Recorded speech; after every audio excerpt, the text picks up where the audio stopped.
Hey guys, I'm on my lunch break here. I'm gonna take a little bit of time to make this video for you guys to just walk through some of the examples that I've done in Visual Basic as an introduction to classes and objects.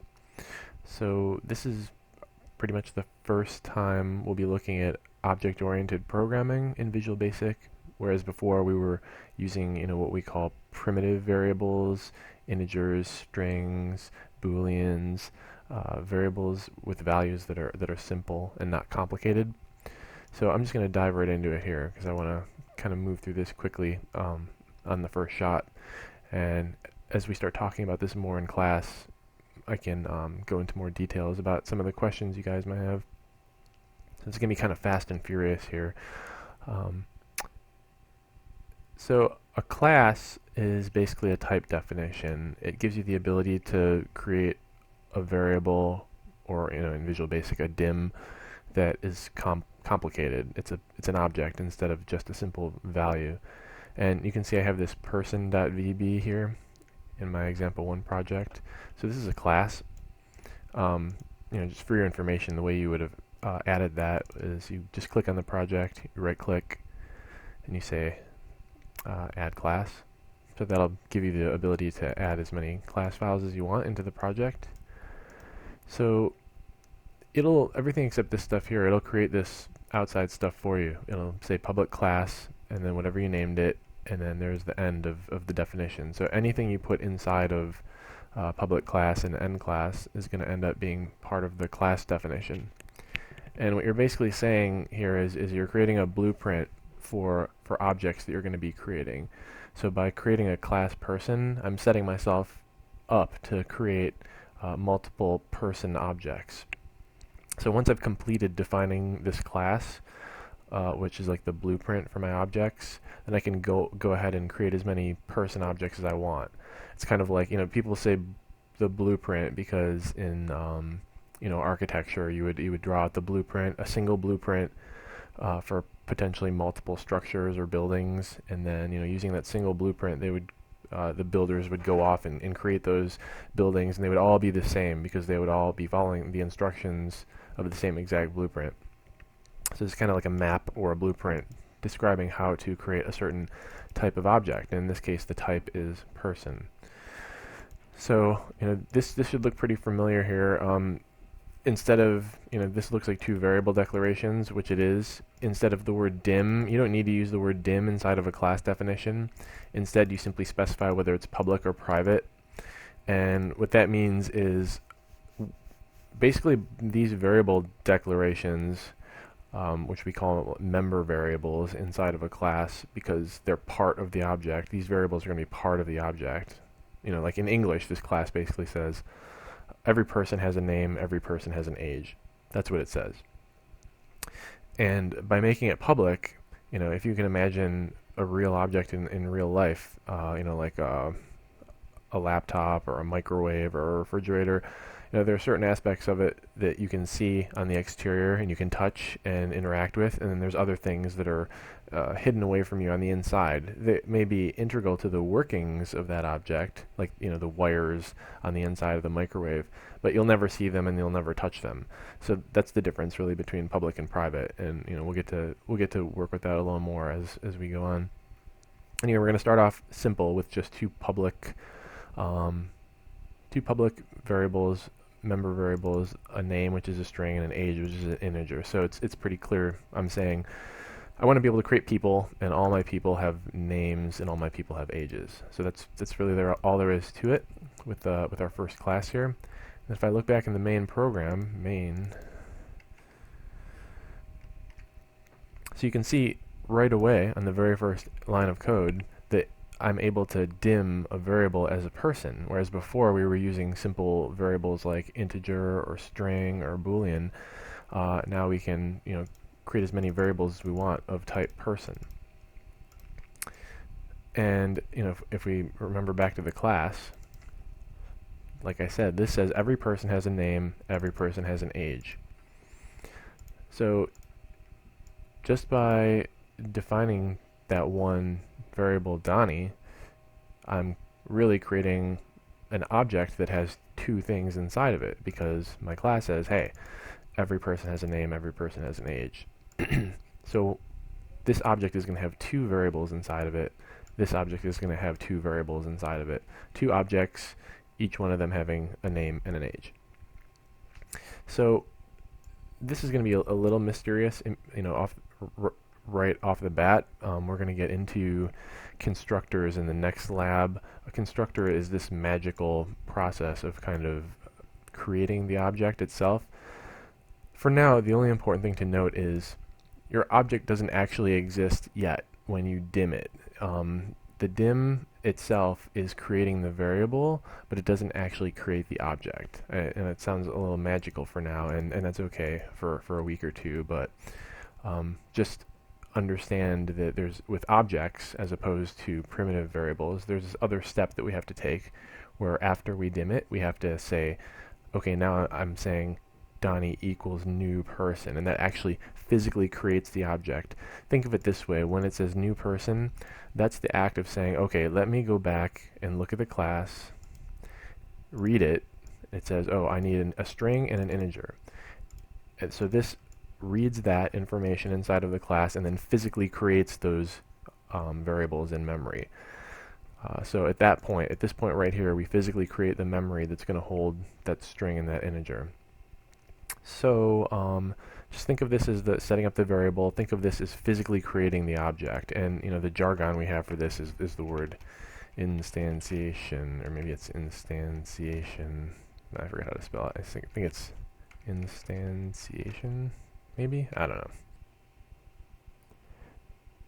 Okay, so we've set up our variables, declared our variables, we've instantiated our objects, and now the simple part is we can use those variables inside of the object since they're public, just like we would use any other variable. The only really new piece of syntax to introduce here is the dot. So if we have an object, so we declared this variable as a type person, which is an object type. Therefore, once we instantiate this, Donnie equals new person, we're going to refer to this as an object from now on. So this object here, we can say object dot, and the dot basically exposes all of the public aspects of the object. So once again, we have two public aspects. We have the name and the age. So if I would say Donnie dot, immediately I would see come up the age and the name. And those are the only two things really I can see on the exterior of the object. So because they're public, we have access to look at them and set them just like we would set any other variable value. So that's pretty much all there is to it. I can change the name of Donnie's name, I can change Donnie's age, I can change Michael's name, I can change Michael's age. So that's pretty much all there is to example 1. Move on to the second one. So now we hopefully understand basically what a class is and how it lets you create objects. In this second example, I have a class which is called a point. So this is slightly different than the class that I defined in the first example. I have 3 decimals. I have x, y, and z, and an object with an x and a y and a z is basically a point. So this is just something that I came up with, just my own object type. So let's see what I was trying to do with that back in my main program. So what I've done here is I've declared one point. So this is a compound statement of the variable declaration and the instantiation of the object on the same line, and that's very common. You'll see that most of the time when declaring and instantiating an object. And then in the next 3 lines, I simply, as before, I'm accessing the public variables on the object and just giving them values because they're all decimals. And then I do the same exact thing with this other variable p1 copy. So what I'm trying to illustrate here is that these are 2 completely different objects. Every time you see the word new, like this new point, you're physically creating a new point, just like I said before, and a builder would be reading the blueprint and physically constructing a new building. Every time you see that new point, that's kind of the metaphor you can use. That's when you're physically building an object. So here I have two completely different objects, and even though p1 copy, you can see I'm setting its values directly from the values in p1. I just want to exemplify that just because an object has the same values inside of it, just because p1 has 5.5, 10.2, and 7.9, and p1 copy is also going to have 5.5, 10.2, 7.9, it doesn't mean they're the same object. So it's like, imagine if you have a twin brother or twin sister, and they're exactly like you in every way, their height, their weight, what they look like, but they're still two completely different objects. That's kind of the point of that example. And the opposite of that would be this here, where I say dim p1 reference as point. So here I'm declaring the variable, but I'm never saying new. I'm never creating another object. I still only have 2 points. And then I'm saying p1 reference equals p1. So the result being here, I'm basically assigning this variable to point at this object p1. So if I examine the variable p1 reference, it will still look as if it's an object, because it is. It's going to be pointing at this guy right here. So if you say, hey, what's p1 reference dot x? It's going to be 5.5. What's p1 reference dot y? It's going to be 10.2. Even though it's pointing at an object and its values are the same as these, I still want you to understand that there's only 2 points here. They're all p1 and p1 reference are 2 different variables, but they're both pointing at the same exact object. So the way you can kind of think of this is, since we didn't physically build anything, what this really means is I'm assigning this variable to the address of this object. So, it's kind of like, instead of building a new object, it's kind of like if somebody just handed me an address. So I have a piece of paper with an address of a building. It doesn't mean that somebody's created something new for me, but I'm still referencing some object that exists. So this is the creation of a point, this is the creation of a point, but this is just the declaration of a variable and then pointing at an already existing object. So that's a big difference that I just wanted to point out. And it might be a little confusing, but we can talk about it more during class. These 2 lines of code here are just examples to exemplify everything that I just said.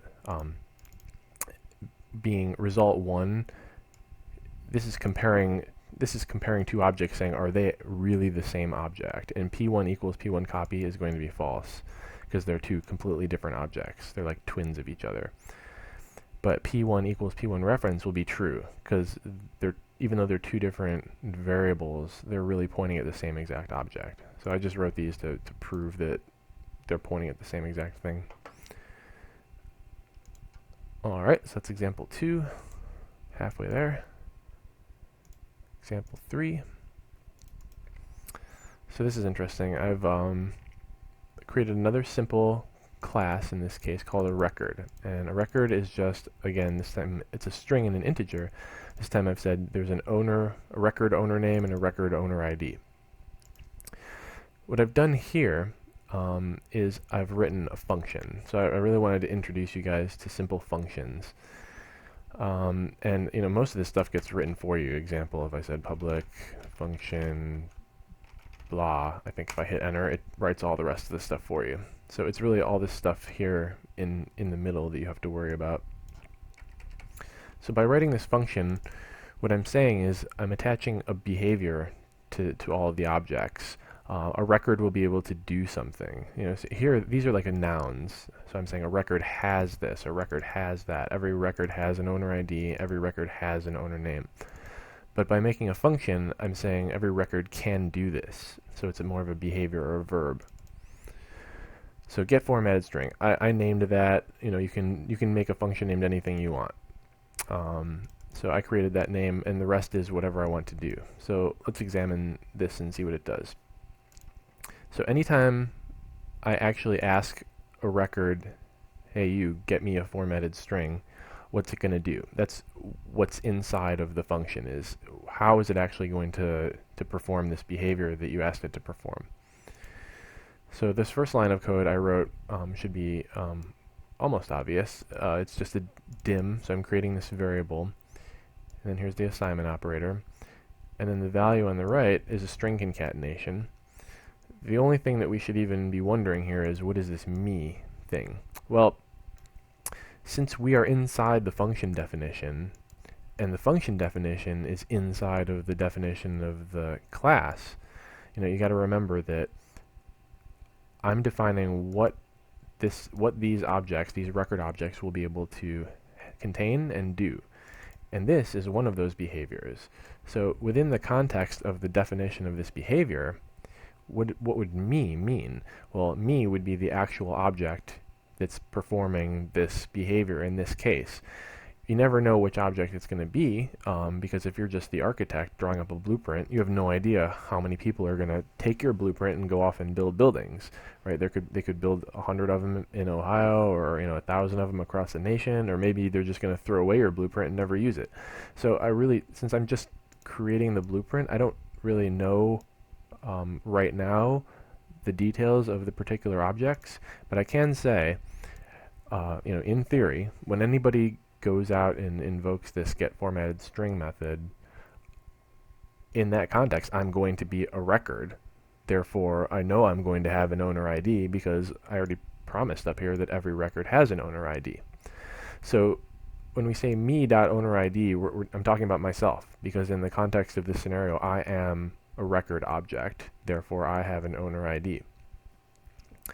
So, it all boils down to, I'm a record object. Somebody asked me to get my formatted string. So I have access to my own owner ID because I'm a record. And, a particular object knows everything about itself. So that's what kind of me does. Me gives you access to all of the aspects of the object in question right now that's being asked to perform this behavior. So I say, okay, I'm going to get my owner ID, whatever it may be. I'm going to concatenate it with some pretty brackets, and I'm going to store that in this string formatted ID. Then I'm going to I'm going to declare this other variable, and the value that I'm going to give that is the formatted ID concatenated with my owner name. So then, at this point, basically that formatted string is going to look something like, let's say this. It's going to look something like this. It'll have some number inside, whatever the number is, and it'll have some name. Oops. So depending on what the owner ID will be here, the name will be here, whatever those may be in this particular context, the formatted string is going to look something like that. And finally, I have this new word, return. What return means is I'm done. I've completed all of the computations that I need to do for the task that I've been asked to do, and now I'm giving you back a value that you've asked for. So that's kind of saying I'm done with the getFormatedString behavior, and here's your answer. So this is kind of like when people invoke. The word invoke means call or ask you to do this behavior. When people invoke a function, they're basically asking a question, and the return value is basically, I'm done, I have the answer, and here's your answer. And the way it looks in the main program, so the actual invocation, is rather simple, is, just to give you an example, I'm going to create a new record. I'm going to set its owner ID and name.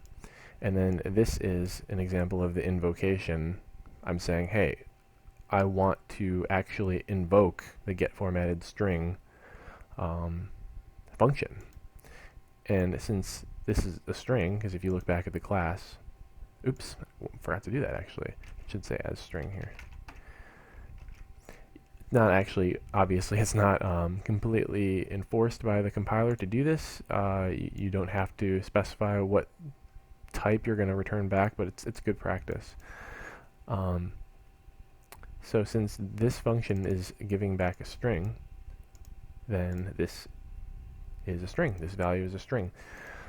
So the interesting thing is, this value can't actually be gotten until it jumps over here, invokes the function, and then returns a value. So if you debug through this code, you'll start here and then go to the second line and then go to the second line. And once you get to this line of code right here, it'll say, okay, I need to take this value and put it into output. But in order to compute this value, it needs to invoke this function and jump over here and start going through this code. So, you can debug through that and see that and play around with it, try it a few different ways.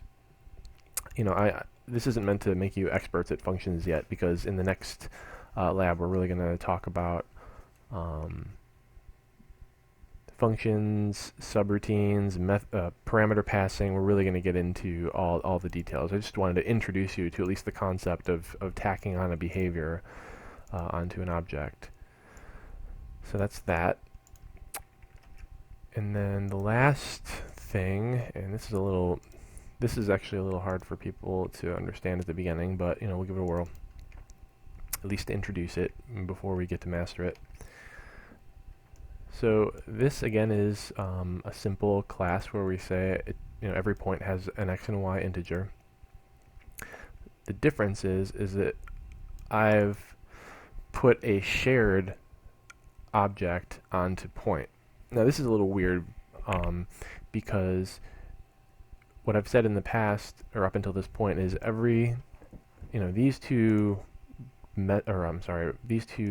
variables basically mean every point has an x and every point has a y. And since they exist inside of the class definition, what you're saying is every time I instantiate a point, every time I create a real point object, that point is going to have an x coordinate and that point is going to have a y coordinate. Well, when you have a shared variable declaration, that doesn't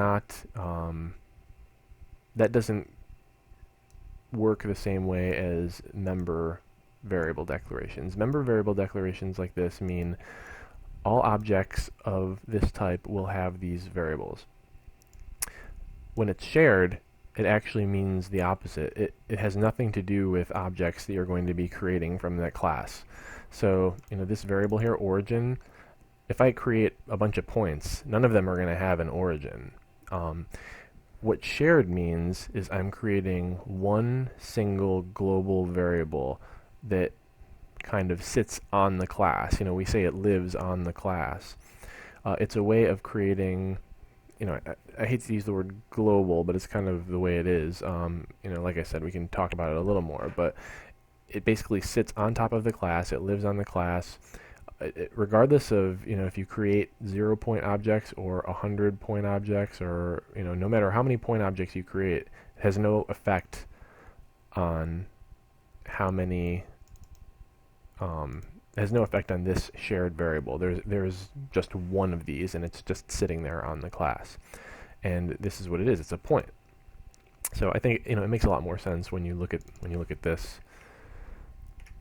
So this is the typical way we use a class. We say I'm creating a variable, typing it as a point, creating it, and I'm setting its values. So there's P1.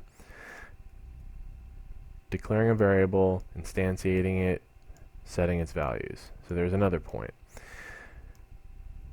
But notice what I've done here. I've said point.origin equals new point. So this is the key to understanding what shared variables are. So I didn't have to dim anything. The reason being is by defining that shared variable, the variable already exists. There's only one of them, and it's always there. So I didn't need to dim anything. It's already there. I skipped the whole declaration process. This is the declaration right here. That's the declaration. So I didn't need to declare it because it's already there. It's not local. The place where this variable lives is not local to the main program. It lives inside of this class over here. That's why I can't see the variable declaration over here at all. If I say, hey, what's in the class, I can see it there. But I can't see the variable declaration here because it exists on the class. So since that declaration is already there, I can say, hey, take that point and create an actual object and assign it to that. And then from there, I really treat it just like any other object. The only difference is a shared object, like I said, a couple of times, there's only one of them and it lives on the class.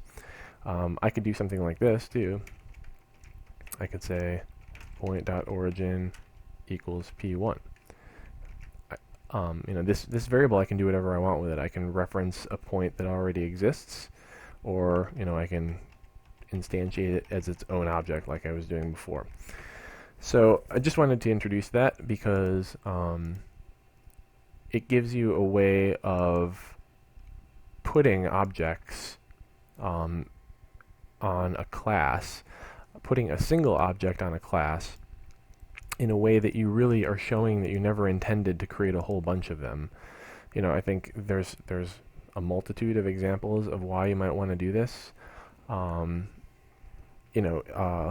Like for example, if you're storing data about people, some of the things that every person has, like a name and an age and a height and a weight, those would be member variables of a person, conceptually.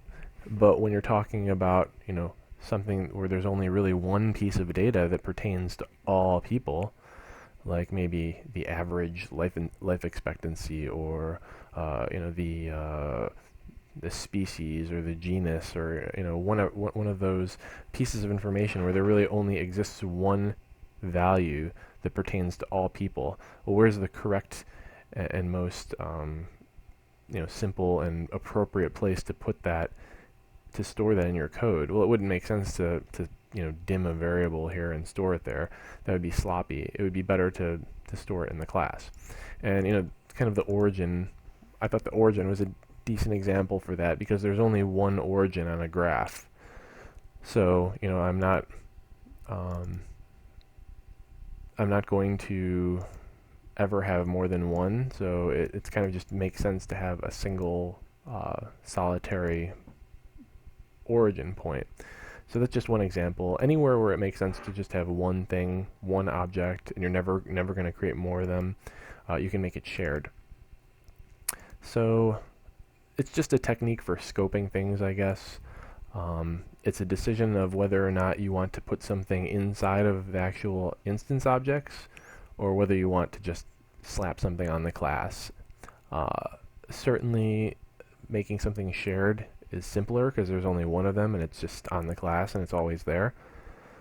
But it's more of a kind of a design tool to decide whether or not something belongs on the class, shared, or inside of the object. So long story short, I would open up this class and read it, and I would say, oh, I have a point class, and every point I create has its own x and y coordinate. In addition to that, I have this point here. That's pretty much it. So that's kind of, I think shared is usually one of the things that's a little bit hard for people to understand at first. In most other programming languages, we call this static. In C# it's called static, but I think shared is actually a better name for it, because that actually means what it is. And aside from that, like back in the example 3, I think getting started with functions is a little challenging for some people. So we'll talk a lot about those things in class. The first two examples, really, I would say, make sure you fully understand these, because these are fairly simple and at the core of understanding object-oriented programming.